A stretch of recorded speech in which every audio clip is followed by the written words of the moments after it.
on? I mean, it's definitely one of the points. I don't know if it makes you unique because there might be other people who've been in there the same amount of time or longer.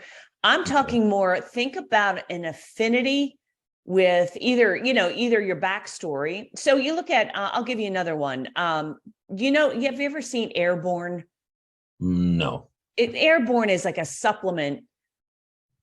I mean, and it grew from a small business owner like to massive. Now, I don't know how popular it is today. It's still sold, but Airborne is a supplement that's like a powdered supplement, and they have tablets and stuff, and you put it in your drink, and it's supposed to boost your immune system. Okay. Now, there's a million supplements out there that do this, but the difference was it was made by a school teacher who was tired of getting colds because she was around kids all day who get colds all the time, right? So the story is what made the product unique.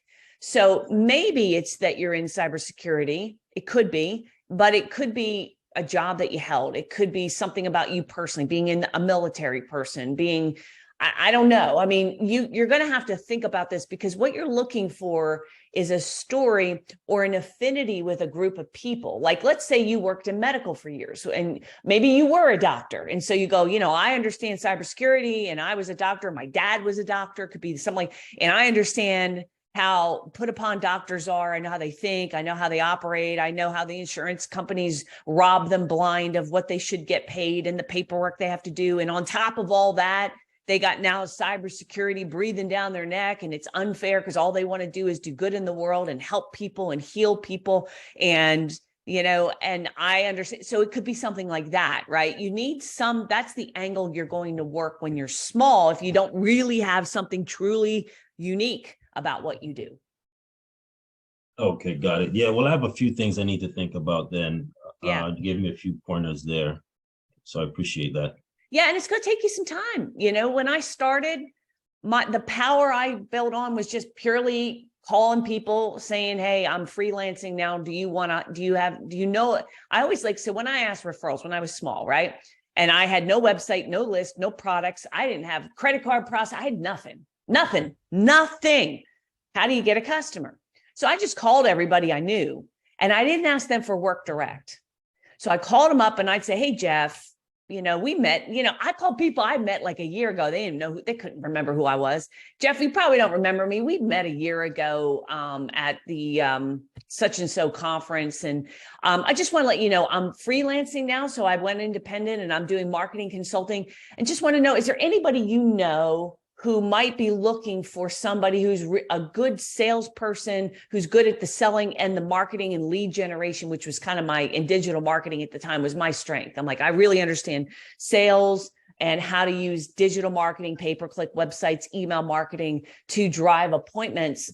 Do you know of anybody who might need some help on doing some of that? And so I was really prospecting Jeff. But by saying that, some people would say, yeah, hey, we're actually looking for somebody, right? Or they would say, no, I don't know anybody. Let me think. Do you have a business card, whatever? So I would put them on my list, and then I started doing like a blog post or something. You know what I mean? That's entirely my marketing plan, just cold calling people. And this is before LinkedIn and Facebook and all the things, right? So I bartered to get a website set up, and then I bought Act, which was a CRM. The only money I ever spent, and this is honest to God truth, when I started my business, the one thing I scraped together money for was to buy a CRM, because I wanted to build my list.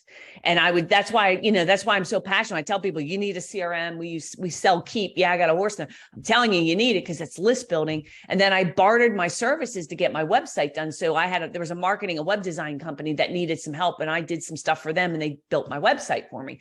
And that's entirely how I got started in my business. And then building the list and doing my regular blog posts and email e-zines. At the time, e-zines were like, it's really exciting. Not now, today, you can't get anyone subscribed to an e-zine.